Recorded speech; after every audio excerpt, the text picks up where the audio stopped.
अस्सलाम वालेकुम वरहमतुल्लाहि वबरकातुहू। डियर स्टूडेंट्स, आज हमारा टॉपिक है the age of Indian textiles and plight of viewers.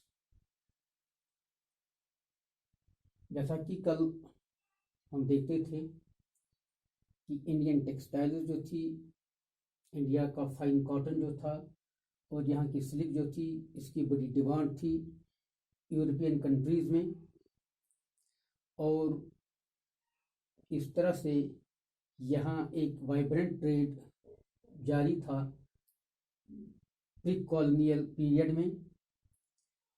तो फिर हमने देखा कि कैसे ब्रिटिशर्स ने यहाँ की ट्रेड को कंट्रोल किया और यहाँ के जो लोकल ट्रेडर्स थे, सप्लाई मर्चेंट्स थे, वो जो यहाँ वीवरों के साथ कंटैक्ट्स में थे और इनसे ये टेक्सटाइल्स लेती थी और इन्हें अच्छा खासा पैसा मिलता था।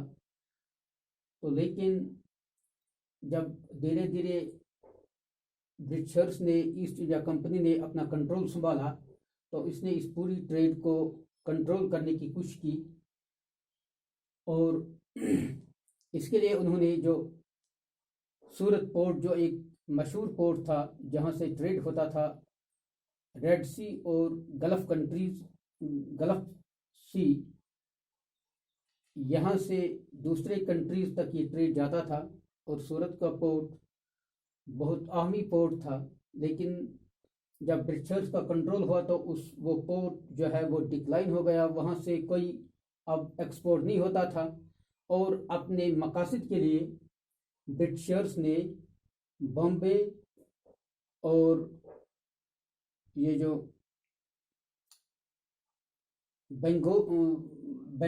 बॉम्बे में अपना नया पोर्ट बनाया और कलकत्ता में अपना नया पोर्ट बनाया। इस तरह से इन्होंने सारी ट्रेड को डोमिनेट किया। तो आज हम क्या देखेंगे कि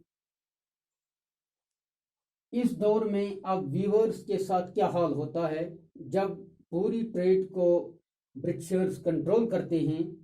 तो फिर ये वीवर्स जो इस प्रोडक्शन के साथ वाबस्ता हैं, इनकी हालत क्या होती है और इनको कैसे वो कंट्रोल करते हैं और इन बेचारों की हालत क्या बनती है, आज हम इस बारे में देखेंगे। तो जैसा कि हमने पहले देखा कि ये जो 1760 तक अभी इंग्लैंड में ज़्यादा इंडस्ट्रीज कायम नहीं हो गई थी, वहाँ ये टेक्सटाइल इंडस्ट्रीज ज़्यादा एक्सपैंड नहीं हो गई थी और 1760 तक जो इंडिया का जो ये ट्रेड था, ये अभी इसकी डिमांड यूरोपियन कंट्रीज में ज़बरदस्त थी और इस ट्रेड को कंट्रोल करने के लिए अब ब्रिटिशर्स ने अपने खाते में इसको लेना चाहा। क्योंकि हम देखते हैं कि इसके लिए ब्रिटिशर्स ने क्या किया, इन्होंने चाहा कि यहाँ इनको कंपटीशन था। यहाँ हम देखते हैं कि 1760 में जब तक कंपनी का पूरा कंट्रोल नहीं था बंगाल पर और कर्नाटका पर, जब तक कि कंपनी का पूरा कंट्रोल नहीं था, यहाँ दूसरे ये जो कंपनीज भी थी यूरोपियन कंपनीज, जैसा कि हम देखते हैं डच कंपनी थी, डच, पुर्तगीज, फ्रेंच, ये सारी कंपनियां यहाँ जो है ये ट्रेड करती थी, एक्सपोर्ट काम करते थे और यहाँ लोकल जो मर्चेंट्स थे इनका काम भी यहाँ चलता था, वो भी एक्सपोर्ट करते थे और इस तरह एक स्टिफ कंपटीशन यहाँ था, यहाँ स्टिफ कंपटीशन था।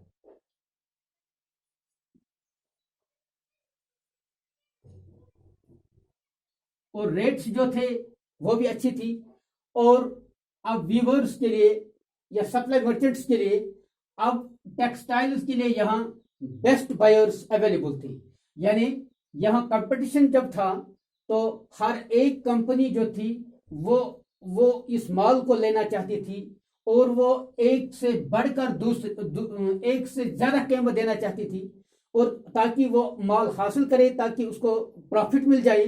तो इसलिए ये यहाँ कॉस्ट की कोई प्रॉब्लम नहीं थी, तो व्यूअर को भी फायदा पहुंचता था, सप्लाई मर्चेंट्स को भी फायदा पहुंचता था। लेकिन कंपनी के लिए ये चीज मुनासिब नहीं था। कंपनी ने सोचा कि ये जो यहाँ कंपटीशन है, स्टिफ कंपटीशन है, और हमें यहाँ जो है रेगुलर सप्लाई नहीं मिल रही है, रेगुलर सप्लाई जो है इसमें हमें रुकावट हो रही है, हम पूरी तरह से एक्सपोर्ट नहीं कर पा रहे हैं। तो हमने फिर ये देखा कि कंपनी ने धीरे धीरे जो मोनोपोली राइट्स हासिल किए थे, मोनोपोली राइट्स, जैसा कि हमने कल पढ़ा, मोनोपोली राइट्स ऑन ट्रेड, ये कंपनी ने हासिल किए यहां के लोकल रूलर से। तो मोनोपोली राइट्स मींस कि इनको ये राइट अब मिल गया कि ये पूरे इस टेक्सटाइल्स में ये ट्रेड कर सकें। इनको ही अब इनको इजारादारी मिल गई, अब इनको बिल्कुल पावर मिल गया कि ये इस टेक्सटाइल पर, ये कॉटन टेक्सटाइल पर इसको एक्सपोर्ट करने के लिए ये इनको मतलब गवर्नमेंट की तरफ से, रूलर्स की तरफ से परमिशन मिलती है। तो जब इनको ये मोनोपोली राइट्स मिलते हैं तो वो चाहते थे कि ये कंपटीशन खत्म हो, वो चाहते थे कि ये कॉस्ट जो है ये कंट्रोल में हो, ये हमारी मफाद में हो, और वो चाहते थे कि हमें रेगुलर सप्लाई भी मिलनी चाहिए। और इसके लिए उन्होंने जब मोनोपोली राइट्स हासिल किए तो सबसे पहला इनका ये काम था कि मोनोपोली राइट्स के जरिए से एक तो इनको कंपटीशन से निजात मिल गई, यानी कंपटीशन नहीं रहा, और दूसरा कॉस्ट कंट्रोल। अब कीमत भी कंपनी ने, अब इनके हक में ये ट्रेड आ गई, अब इन्होंने जो कीमत जो फिक्स करना चाहिए वो रखा, और रेगुलर सप्लाई।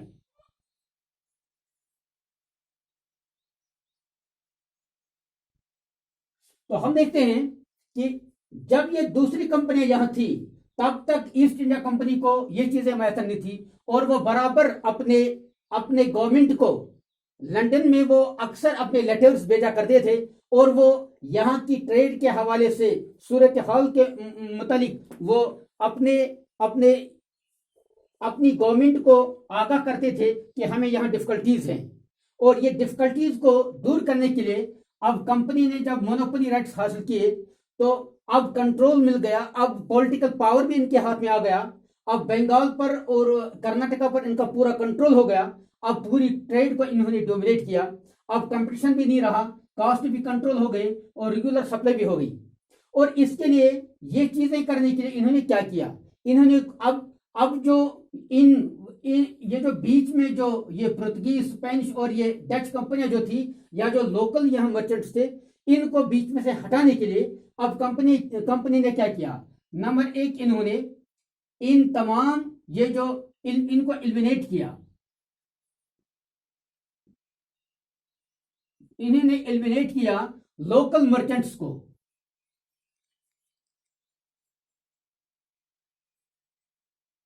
लोकल मर्चेंट्स को ट्रेड में से एलिमिनेट किया, और ब्रोकर्स को भी। ये लोकल मर्चेंट्स जो थे ये ब्रोकर्स के साथ लेजान में थे, ये सप्लाई मर्चेंट्स व्यूरों के साथ लेजान में थे, और ये इनसे ये टेक्सटाइल लेते थे, और फिर जो पोर्ट पर वो एक्सपोर्टर्स होते थे और वहां जो रेट फिक्स करते थे ये ब्रोकर्स, और इन ब्रोकर्स को भी बाईपास किया गया, इनको भी एलिमिनेट किया गया। और इस तरह से अब इन्होंने अब ये तो लोकल मर्चेंट्स को भी और ब्रोकर्स को भी इनको काट लिया वीवर्स से, यानी eliminated local merchants, brokers from weavers. अब वीवरों के साथ इन्हें कोई ताल्लुक नहीं रहा, इन्हें काट लिया। ये इन्होंने कैसे किया, ये इनका पहला काम था, और इन्होंने ये काम कैसे किया, और अब व्यूरों के साथ उन्होंने डायरेक्ट कंट्रोल हासिल कर लिया। यहां जब इन्होंने लोकल मर्चेंट्स और ब्रोकर्स को एलिमिनेट किया, अब लेजान करने के लिए इन्होंने अब अपने लेजान ऑफिसर्स कायम किए, जिन्होंने डायरेक्ट कंट्रोल किया अब वीवर्स के साथ। तो उनको वो गमास्तस कहते थे, गोमस्ता। यानी गुमास्ता जो थे ये सर्वेंट्स थे, ये पेड सर्वेंट्स थे। गुमास्तास paid servants of company.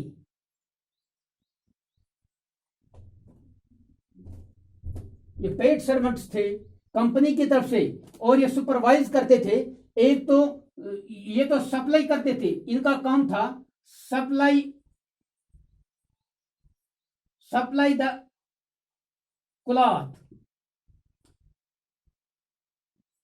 Production, weaver जो प्रोडक्शन करता था ये इनसे सप्लाई कलेक्ट करते थे, ये कलेक्ट करते थे इनसे ये सप्लाई, ये क्लॉथ, ये प्रोडक्शन इनकी सप्लाई इनसे कलेक्ट करते थे। और दूसरा काम इनका ये था examine the quality of the cloth, examine the quality of the cloth.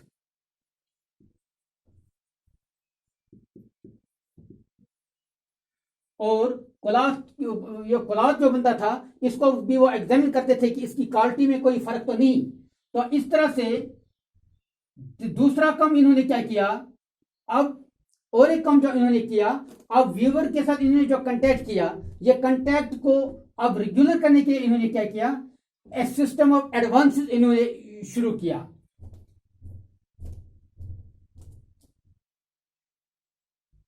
Control viewers through a system of advance.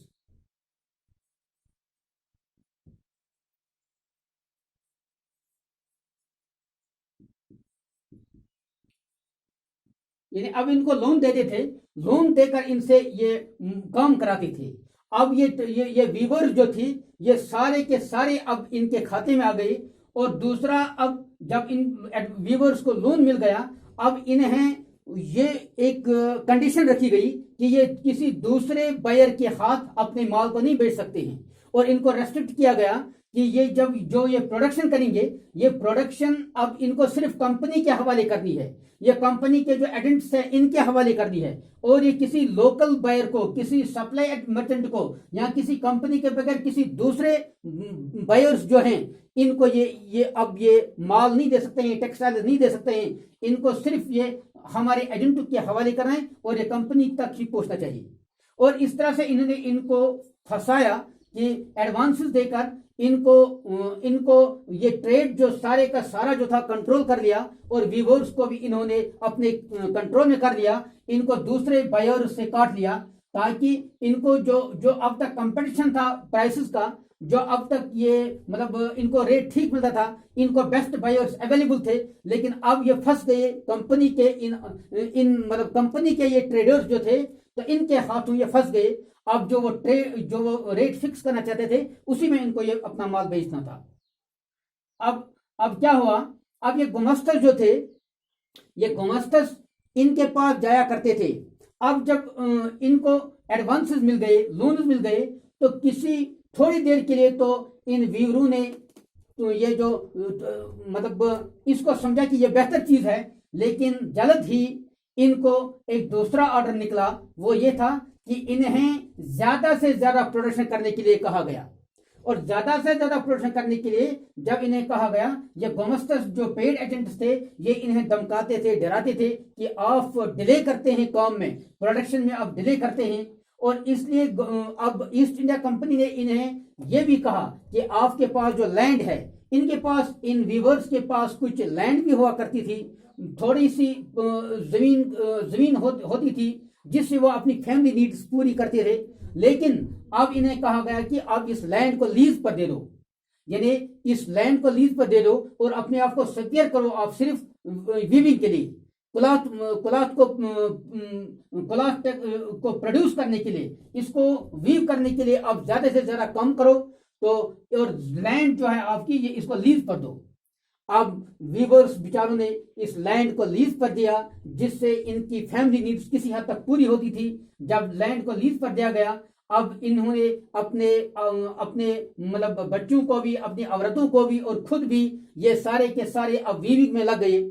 जब वीविंग में लग गए तो इधर से इनको जब ये प्रोडक्शन ये इन गुमास्ता के हवाले करते थे, तो इसके बरक्स जो इनको वो पैसा मिलता था वो बहुत कम मिलता था, वो मिजरेबली लो होता था। यानी इस क्लॉथ को वीविंग में इतना टाइम लगने के बाद पूरी फैमिली इनको इसके साथ लगती थी, लेकिन इसके बाद भी जो इनको जो रेट मिलता था वो बड़ी मिजरेबल थी। वो इस रेट से इनका ये फैमिली नीड जो है वो पूरी नहीं होती थी। तो इस तरह से एक क्लैश पैदा हो गया। अब ये गोमस्तस और ये वीवर जो है इनमें एक राइवलरी बढ़ गई, एक क्लैश सा महसूस हुआ। और अब ये वीवर्स महसूस करने लगे कि हमें जो लोकल ट्रेडर्स थे वो हमारी नीड्स का ख्याल रखते थे, वो हमारे साथ हमदर्दी के साथ पेश आते थे और उन्होंने हर वक्त हमारे साथ शफकत का हाथ रखा, क्योंकि वो लोकल थे, उन्हें इनकी नीड्स का पता था और वो हमदर्दी के साथ इनके साथ पेश आते थे। वो किसी हार्ड टाइम्स में इनके काम आते थे। लेकिन ये गुमस्तस जो थे ये इनका हाल तो कुछ और था, ये सिर्फ इस वीविंग के पीछे पड़े थे और इनको इनकी फैमिली नीड्स के बारे में कोई फिक्र नहीं था। और ये सिर्फ अपने सिपाहीज को, अपने पियानों को इनके पास भेजा करते थे कि और इनको सिर्फ सप्लाई की फिक्र होती थी। और इस तरह से क्लैशेस हो गई। अब गुमस्तस और ये वीवर्स इनमें क्लैश हो गया और अब कंपनी के खिलाफ ये भी बोलने लगी। और कुछ वीवर्स इतने तंग आ गए, उन्होंने इस वीविंग को छोड़ दिया। जब इनकी फैमिली नीड्स पूरी नहीं होती थी तो इन्होंने इस वीविंग को छोड़ दिया और इन्होंने दूसरी जगह अपने वो लूम्स लेकर दूसरे विलेजेस में गई और वहां काम करना शुरू किया।